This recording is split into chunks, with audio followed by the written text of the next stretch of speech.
6월은 가정의 달이고 교육의 달입니다.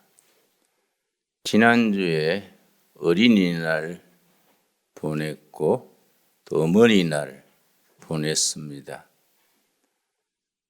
서양 속담에 하나님께서는 모든 곳에 계실 수는 없으므로 어머니를 있게 하셨다. 속담으로 어머니의 역할을 그렇게 비유로 말한 겁니다. 하나님은 모든 곳에 있을 수는 없으므로 어머니가 있게 했다. 그 어머니가 하는 일이 하나님이 하는 일을 대행하는 것이다. 그런 뜻입니다. 괴테가 쓴 파우스트 읽어보면은 학생 시절에다 한 번씩 읽으셨지요? 괴테 파우스트. 대단히 사상성이 있는 책입니다. 파우스트에 어떤 구절이 있느냐 하면 역성적인 것, 그것이 인류를 구원한다. 여성적인 것, 그것이 인류를 구원한다. 여러 가지 의미를 함축하고 있습니다만은 여성적인 것이라 할 때 인류를 구원하는 힘으로서의 여성적인 것, 아마 어머니가 가장 상징적이겠지요.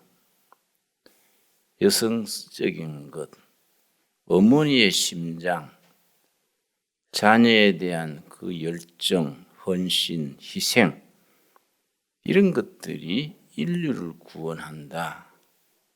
인류에게 가장 필요한 것이 그런 점이다. 그런 뜻을 품고 있겠습니다. 가정의 달, 교육의 달을 맞으면서 성경 전체 속에서 아주 중요한 본문이 있습니다. 신명기 6장 4절에서 9절까지 이걸 쉐마라고 합니다. 쉐마. 성경에서 쉐마를 찾으시오 그러면 신명기 6장 4절을 찾습니다.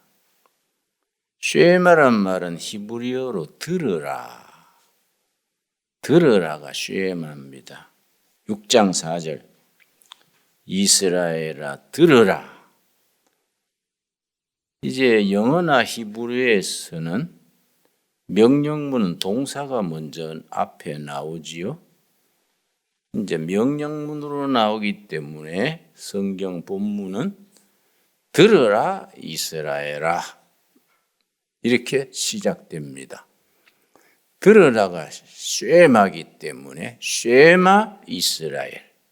우리는 인종적으로는 이스라엘 사람들이 아니지만은 영적 이스라엘, 믿음의 조상 아브라함으로 시작된 구원의 역사에 참여하는 믿음의 이스라엘이기 때문에 들어라 거룩한 이스라엘 백성들아, 하나님의 자녀들아, 그런 뜻이겠습니다.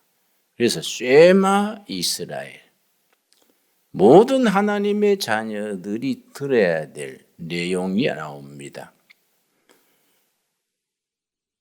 우리 하나님 여호와는 오직 유일한 여호와시니, 유일하신 하나님. 우리 크리스찬들은 당연히 그렇게 믿고 있지만은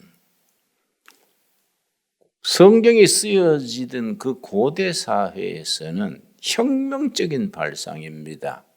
왜냐? 고대 사회는 다실론의 시대입니다.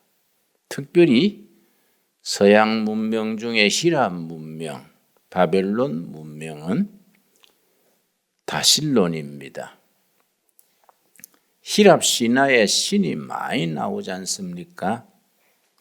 태양신 아폴로, 무슨 술신 바카스, 심지어 달리는 신까지 있어서 나이키. 히랍 신화는 다실론 사회의 대표적입니다. 동양에서는 일본이 다실론 사회의 가장 대표적입니다. 일본 말로 하나님이 가미사마인데, 가미사마. 가미사마가 공식적으로 6,000명입니다.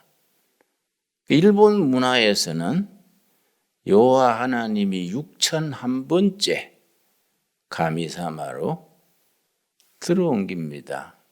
그래서 내가 일본 교회에 가서 집회를 했는데 점심시간에 그 교회 청년회 회장이 식탁에서 나 앞에 앉았습니다. 식사를 하다가 김 선생이 저는 오전에는 교회에서 예배를 드리고 오후에는 마을 법당에 가서 법회에 참석합니다. 그래서 어이구 바쁘게 사네요. 응? 뭐 오전 오후에 그렇게 바쁘게 다닐 거 있어요? 왜 그러세요? 그랬더니 고루고루 해놓으면 한 군데는 아다리가 안 되겠습니까?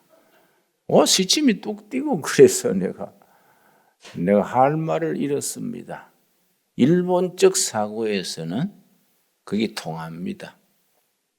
일본인들은 자녀를 낳으면 마을 신사에 가서 등록하고 결혼식 할 때는 개신교 교회에 가서 결혼하고 죽을 때 장례식은 캐톨릭에 부탁합니다. 캐톨릭 장례식이 굉장히 엄숙하고 캐톨릭은 의식이 발전해 있으니까 우리 그런 거는 우리 개신교에서 좀 배울 필요가 있습니다.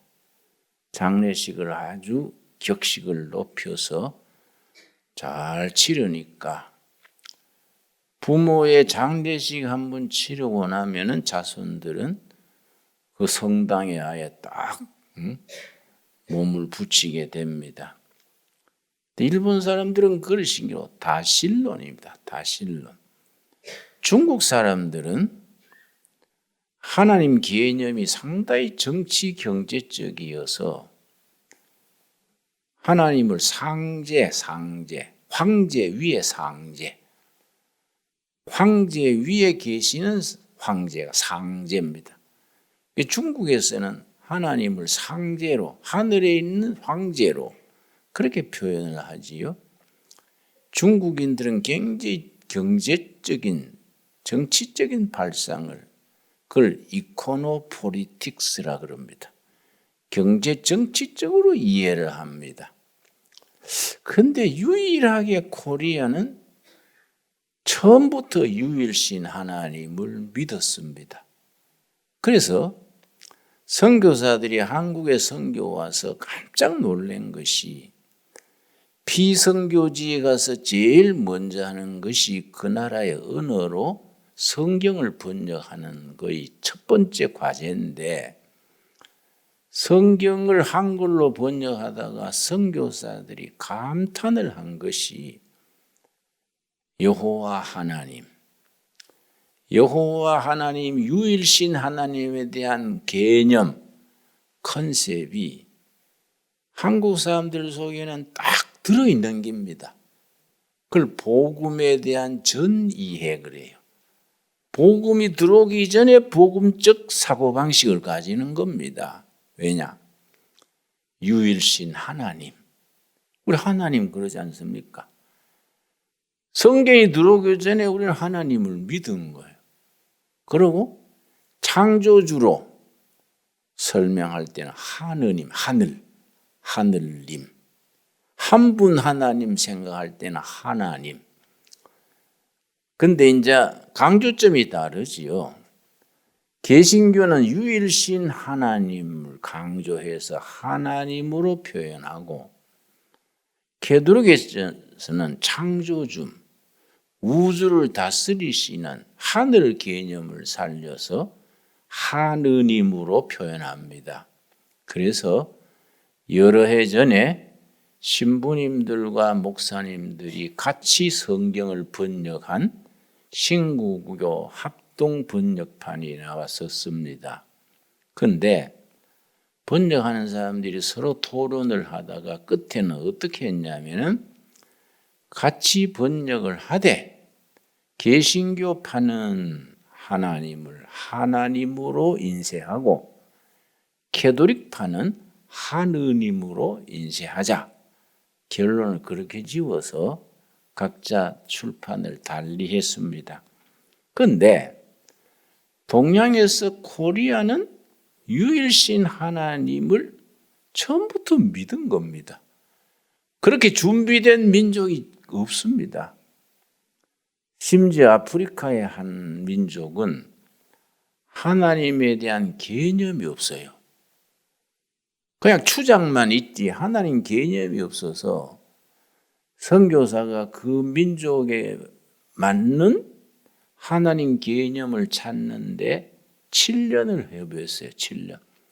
7년 동안 그 사람들이 쓰는 언어들 중에 하나님을 대체할 수 있는 용어를 찾는데 7년을 허비했는데 우리 조선인들은 처음부터 하나님 딱 전 이해가 있는 거예요. 그래서 우리 민족이 굉장히 종교성이 강합니다. 예수를 믿어도 뜨겁게 믿지요. 앞으로 21세기 이후로 세계 교회가 많이 교리적으로나 영적 체험으로나 많이 이렇게 헤매게 돼 있는데 그래서 빌리그램이라는 미국의 유명한 이반젤리스트 우리는 부흥사라 그러지만은 미국 사람들은 이반젤리스트 복음주의자 우리말로는 부흥사지요. 그 빌리그레함은 대표적인 이반젤리스트 부흥사신데 15년 전에 그런 말을 했습니다. 기독교의 이니시아티브 지도력이죠. 기독교의 이니시아티브는 유럽 교회, 미국 교회에서 아시아, 아프리카 교회로 넘어갔다. 섭섭한 얘기지만은 이미 넘어갔다. 그 말을 했습니다. 15년 전 얘기지요. 그러고 한 말이 앞으로 21세기 이후의 세계 기독교는 한국 교회와 중국 교회가 주도할 것이다. 세계 교회의 이니시어티브를 한국 교회와 중국 교회가 가지게 될 것이다. 빌리그레함 목사의 얘기입니다. 그런데 중국 교회를 내가 이제 중국 교회 지도자들 가서 만나서 회합을 하고 집회를 4일간 했는데 중국 지하교회 지도자들이지요. 그분들이 이제 집회 마치고 마지막 식사하면서 목사님, 한국 교회가 중국 교회를 좀 도와주십시오. 이제 아주 공식적으로 부탁을 하더라고요. 뭐 경제적 도움을 말합니까? 선교비 지원을 말합니까? 그랬더니 그런 게 아닙니다. 빌리그레함 재단에서 지난번에 500만 달러를 준비해서 중국 교회에 지원하려는 걸 우리가 no thank you. 감사하지만은 안 받겠습니다. 그랬습니다. 그래요. 몇 년 전이에요. 500만 달러면 크지요. 중국 교회를 빌리그레함 재단에서 지원을 하려 하니까 중국 교회 지도자들이 거절한 거예요. 쉬운 게 아니지요. 어째서 그렇게 했습니까? 그러니까 100년 전에 미국 서양 선교사들이 중국에 선교를 했는데 달러가 한 보따리 들어오면 교파가 하나 생겼다. 선교사들이 달러 가져와가지고 멀쩡한 교회를 갈라놓고 선교 재단 세워가 교파 만들고 신학교 따로 만들고 복음을 기쁘게 받아들였는데 서양 선교사들이 들어와 가지고 분열시키고 반목하고 이권화되고 그런 경험이 있기 때문에 그걸 반복하지 않기 위해서 미국 교회 지원을 재정적인 파이낸셜 서포팅을 거절했습니다. 상당히 가슴이 닿더라고요. 야, 중국 교회 지도자들 만만치 않네. 그런데 한국 교회도 중국 교회를 지원할 때 참 조심해야 됩니다. 어떤 교회는 잘못 지원해가지고 교회지라고 지원했는데 누가 사진관이 턱 나오고 교회 지원한다 해서 했는데 미장원을 만들어 버리고 그런 개중에 그런 잘못된 선택도 있지요. 우리가 한국 교회가 뭘 지원하면 좋겠습니까? 그랬더니 연주일학교 운영하는 걸 좀 가르쳐 주시고 찬송가 곡조를 좀 붙일 수 있는 음악가를 좀 보내주십시오. 그 사람들 찬송가가 무곡으로 800여 곡이에요. 근데 내가 참 신기한 것이 가사가 800가지가 있는데 전부 한 곡조로 불러. 전부 예를 들면 4줄을 가까이 모든 찬송가를 4줄을 가까이 그 곡으로 부르는 거예요. 그 눈을 감고 부르는데 나는 중국말을 모르는데도 그걸 듣는데 눈물이 나더라고요. 그 신앙 고백을 담아가지고 부르니까 중국말을 모르는 내가 듣는데 감동이 전해지는 겁니다. 근데 중국계 지도자들이 한국 교회는 교회 음악이 발전해 있으니 세계 교회 중에 모범 교회 아닙니까? 찬송가 작곡할 수 있는 사람 좀 보내주셔서 그 800 찬송가에 곡을 붙이도록 좀 도와주십시오. 그리고 연주일학교 교사 훈련을 좀 해주십시오. 그러니까 상당히 마음에 참 닿더라고요. 그러니까 빌리그레암 목사가 15년 전에 얘기하는 것이 앞으로 세계 교회는 한국 교회와 중국 교회가 그 지도력, 이니시아티브를 가지게 될 것이다. 한국이 그만한 영적으로 선택된 바탕이 있는 겁니다. 선택된. 그래서 20세기 유럽을 대표할 수 있는 영성가 중에 루돌프 스타이너, 독일 분이죠. 이름이 루돌프 스타이너입니다. 그분이 한국에 대해서 예언한 게 있습니다. 100년 전 얘기죠. 한 7, 80년 전 얘기지요. 어느 시대나 새로운 시대에 새로운 가치관이 등장을 해서 인류에 기여하는 새로운 정신 문명을 이끌어 가는데 그런 역사적인 터닝 포인트, 고비가 있다. 예를 들어서 성경에 나오는 BC 8세기에서 6세기까지의 성경에 나오는 예언자들, 아모스, 호세아, 엘리야, 요엘, 미가, 다니엘, 에스겔, 그 예언자들의 전통. 이 인류 정신세계에 엄청난 영향을 끼쳤다. 둘째는 BC 7세기, 6세기에 활동한 히랍, 아테네 철학자들, 소크라테스, 플라톤, 아리스토텔레스. 그 시대의 서구 문명의 기초가 닦았다.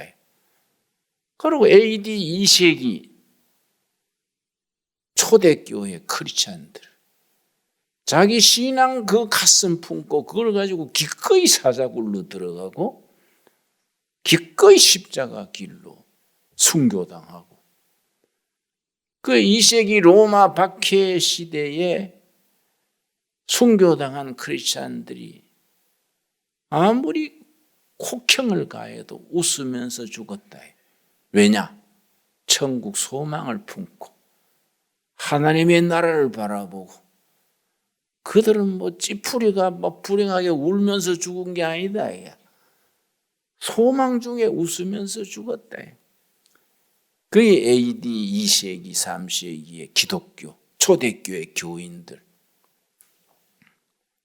그 다음에 건너뛰어서 16세기 종교개혁자들, 마르틴 루터, 칼빈, 쭈빙거리, 기라성 같은 16세기 종교개혁 운동의 기수들이 있습니다. 그 사람들이 세계 문명을 변화시켰다. 이렇게 이제 쭉 사례를 들면서 얘기를 하고서 21세기는 과거의 어느 시대보다도 변화가 심한 시대다. 아날로그 시대에서 디지털 시대로, 지방 시대에서 세계화로. 그렇지 않습니까? 옛날에 전염병이 많았지요. 그러나 그 동네 그 지역의 전염병으로 끝났지요. 지금은 전염병도 세계화돼 가지고 코로나19가 비행기 타고 다니잖아요. 코로나19가 중국에서 일어나 가지고 초반에 대처를 잘 못하니까 비행기 타고 세계로 확 퍼졌지요. 세계화. 가치관이 변하고 시대 정신이 변하고, 그 시대 정신이란 말이 참 중요합니다.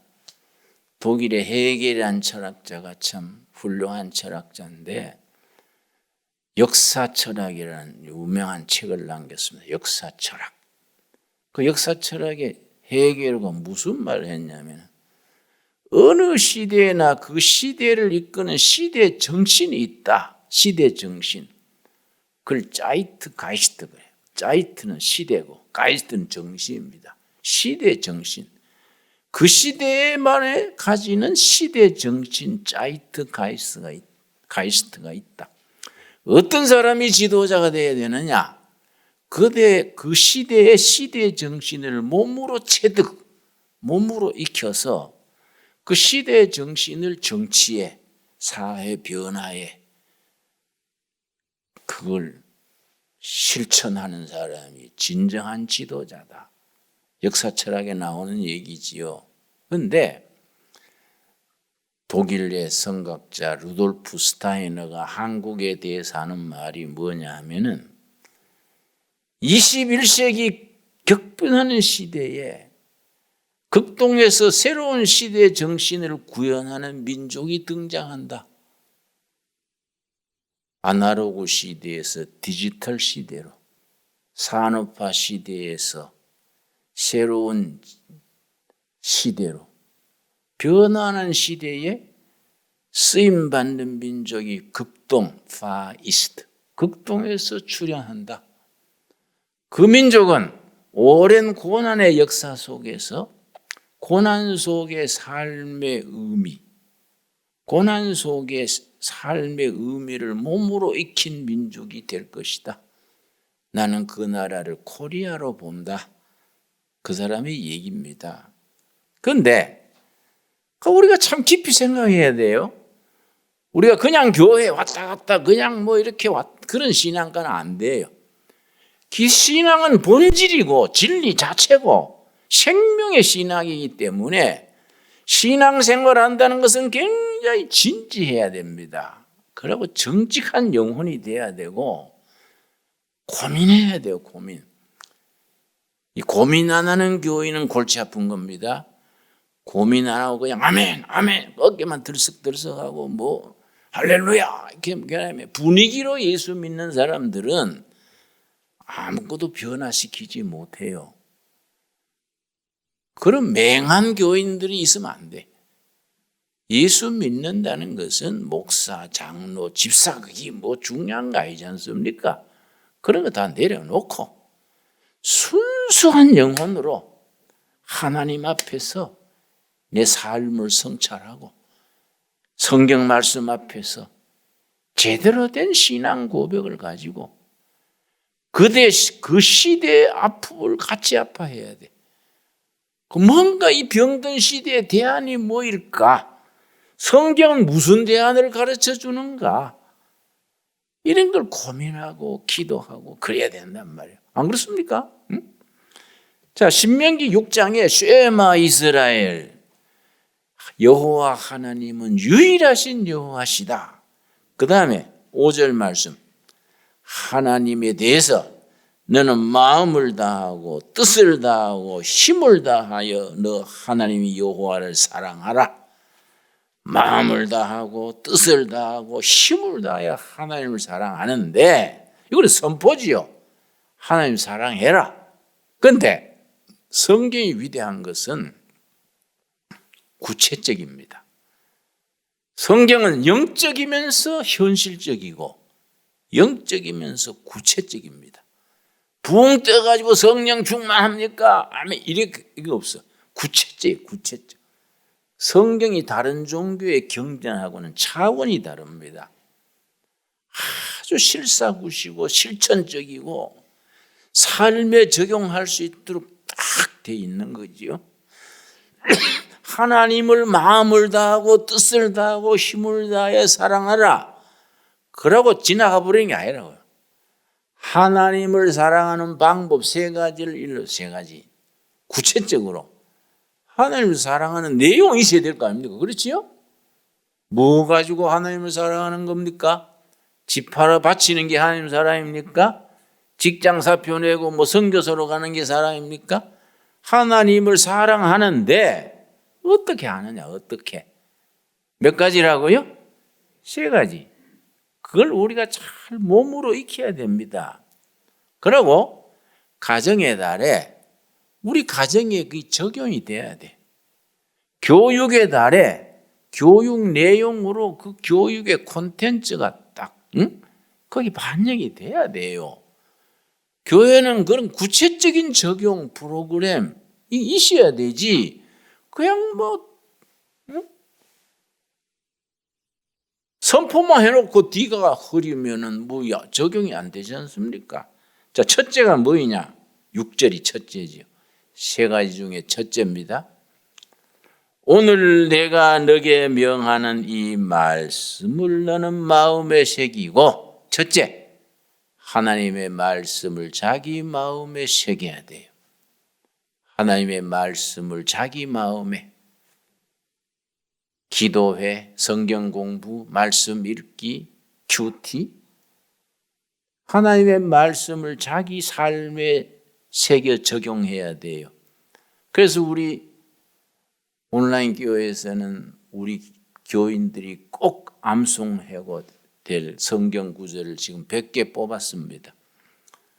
그걸 아마 빨리 인쇄해서 조그마한 손바닥에 딱 놓고 암송할 수 있도록 우리 신앙생활에 꼭 필요한 기본 절수 100가지를 뽑았어요.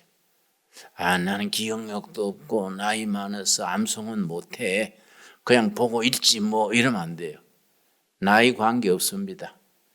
우리 머리는 심리학에서 다 실험된 거인데 같은 구절을 100번을 읽으면 자동 암송이 돼요. 100번. 한번 실험해 보십시오. 요한복음 3장 16절을 100번 읽어봐요. 암송이 돼. 우리 심리적 구조가 그래 돼 있다는 겁니다. 109절 암송합시다. 좋습니까? 입 다물고 있는 분은 뭐 생각이 없는 거예요? 응? 109절 암송합시다. 응?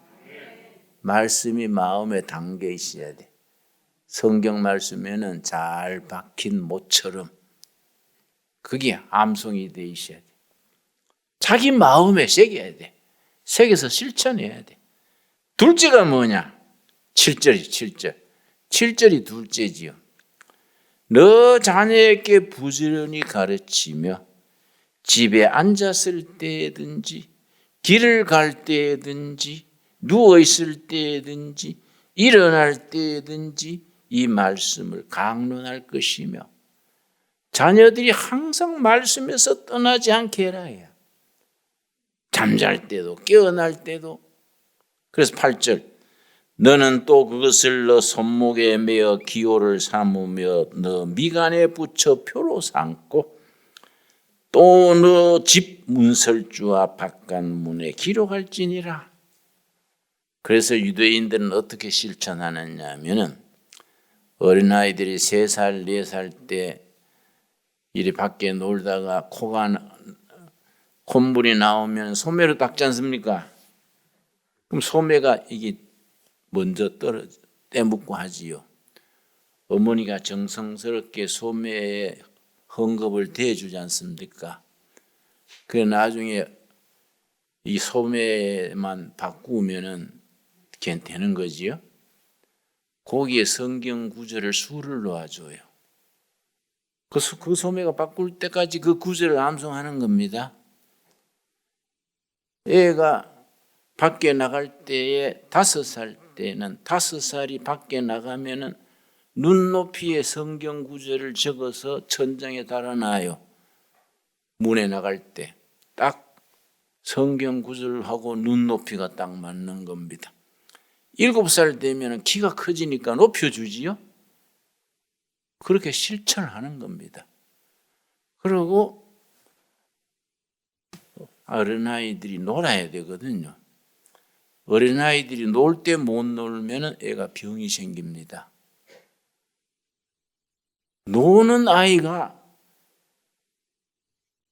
거기 건강한 아이예요. 그래서 그런 말이 있습니다. 걷는 사람 위에 뛰는 사람 있고 뛰는 사람 위에 나는 사람 있다 그러지요. 나는 사람 위에 뭔지 아십니까? 노는 사람이 있다. 노는 사람. 잘 놀아야 돼요. 잘 놀지 못하면 건강하지 않습니다. 교인들 너무 놀 줄 몰라요. 전에 명절에 우리가 윷놀이를 했는데 고향 다 가고 남은 사람 우리 윷놀이 했는데 진편에 우리가 아이고 졌으니까 뭘로 벌을 세울까? 노래 한 곡 하세요. 그랬더니 한마디 곡을 하는데 우리 권사님 한 분이 찬송가 어디 있노? 이래서 에이 또 노는데 찬송가 찾냐? 옆에서 여기다 주니까 또 해필이면 성령이여 강림하사. 그러니까 중단시켰어. 땡땡 그만했어. 분위기 자꾸 노는데 성령 강림해가 웃잘라요 그거. 아이고 목사님 왜 무안 주십니까? 아는 노래가 없어서. 그럼 안 줬어. 응? 아니 노는데 성령 강림하면 또 회개해야 되지. 응? 목사는 또 헌금 걷어야 되지.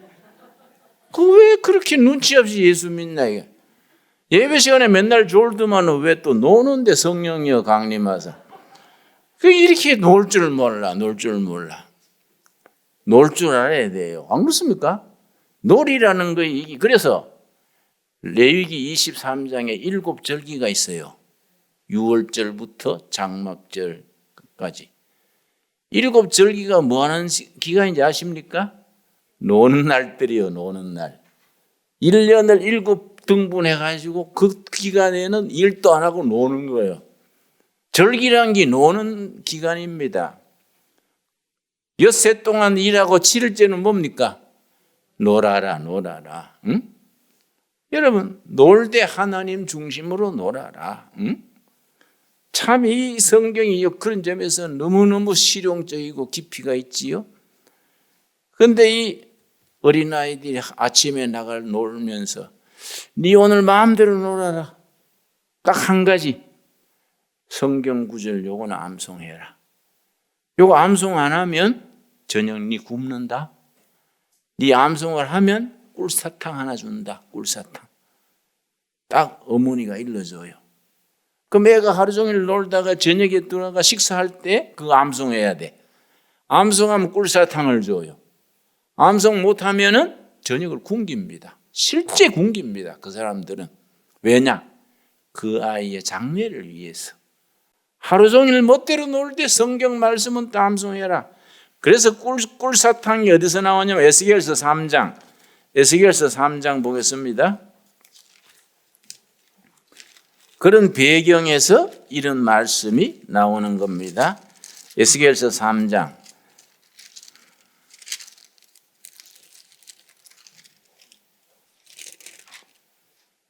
1절 말씀. 또 그가 내게 이르시되 인자야 너는 발견한 것을 먹어라.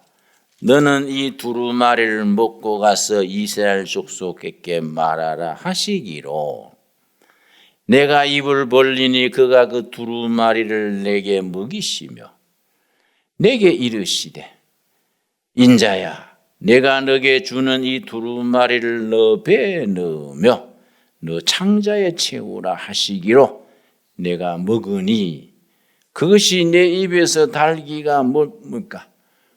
꿀 같더라. 유대인들은 어려서 꿀사탕 먹던 인식이 머리에 딱 배어 있어. 성경 말씀 두루마리를 먹어라 말씀을 읽고 먹듯이 그렇게 받아들이나 이게 달기가 꿀사탕 같더라. 그게 어려서 교육 속에 반영이 되는 겁니다. 그런데 우리는 한국 교인들은 엄마 아버지는 신앙이 좋은데 엄마 아버지는 새벽기도 나갔는데 애들은 그냥 늦잠 자지. 그렇죠? 또 엄마 아버지는 장로 권사인데 시험 때가 되면 교회도 안 나가네. 그건 엄마 아버지가 공부를 안 해봤다는 증거입니다. 공부를 제대로 해본 사람은 토요일까지 열심히 공부하면 하루 공부를 안 해줘야 공부가 잘 돼요. 그건 공부해본 사람은 알아요. 토요일 오후부터 공부 안 하고 책 덮어놓고 푹 쉬면은 주일 저녁 때 되면 공부하고 싶어. 다시 공부 시작하는 겁니다. 그런데 공부를 안 해본 사람들은 학원에 가서 졸기만 있는 사람들은 책은 붙들고 있는데 속으로 조는 거예요. 그러니까 자기가 공부 못했으니까 한이져 가지고 애한테 들볶는 거예요. 응? 그러니까 장로집 애들이 권사집 애들이 주일날 학원 가고 수염 친다고 예배를 안 보내? 이러면 그 믿음이 대가 안 이어지는 거이지요. 그렇지요?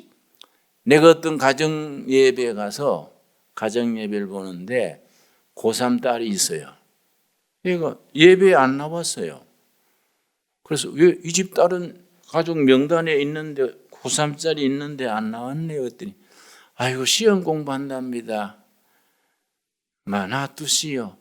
그래서 내가 아니요. 걔 안 나오면 나 예배 안 보고 갈라요. 내가 뭐 시간 남은가 댕깁니까? 걔들 믿음 지도하려고 가정 예배 왔는데 시험 친다고? 진짜 시험 들었네.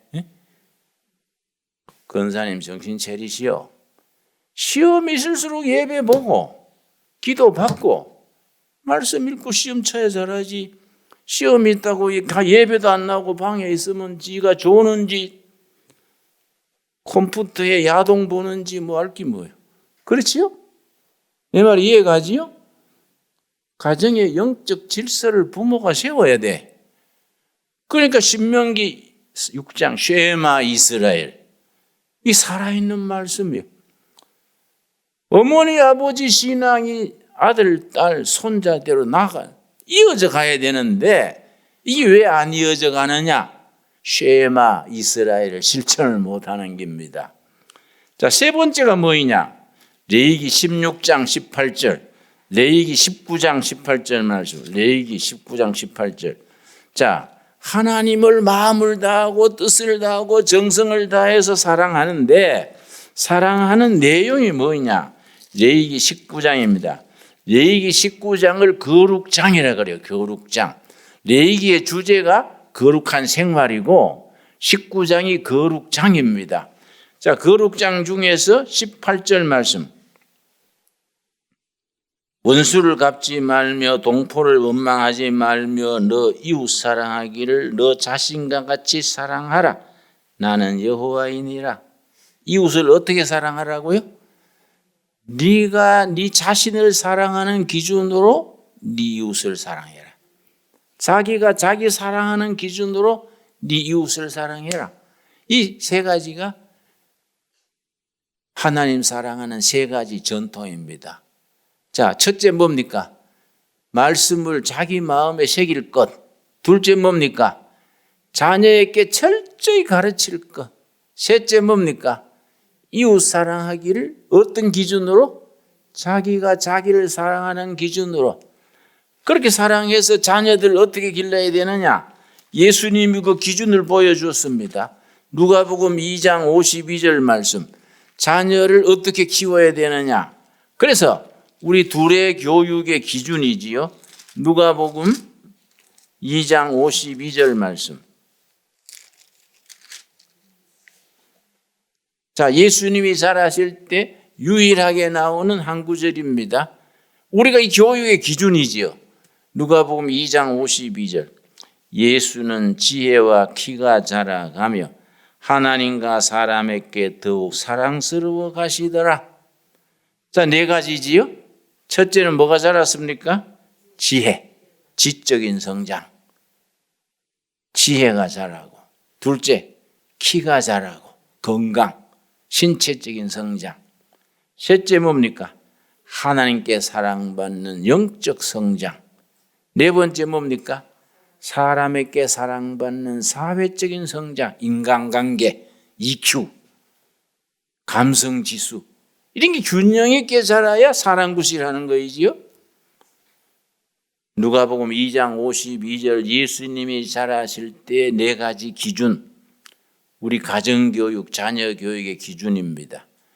요 네 가지를 균형 있게 잘 지도하는 부모가 지혜로운 부모고, 그걸 제대로 가르치는 교회가 교회다운 교회고, 그런 신앙이 대를 이어서 사회와 나라를 부흥시키고 발전시키는 겁니다. 우리 개신교는 이런 가정교육에 철저합니다. 그래서 그 중심을 호주에 있게, 호주가 가정예배 지도하면서 가족들이 영적으로 단합하는 거이지요. 2장 52절 우리 한번 같이 읽고 마치겠습니다. 예수는 지혜와 키가 자라가며 하나님과 사람에게 더욱 사랑스러워 가시더라. 또 우리 다음 주일 또 이어서 우리가 살피도록 하겠습니다. 기도하겠습니다. 하나님, 가정의 달, 교육의 달에 우리 자녀 교육에 대해서 말씀 앞에서 생각합니다.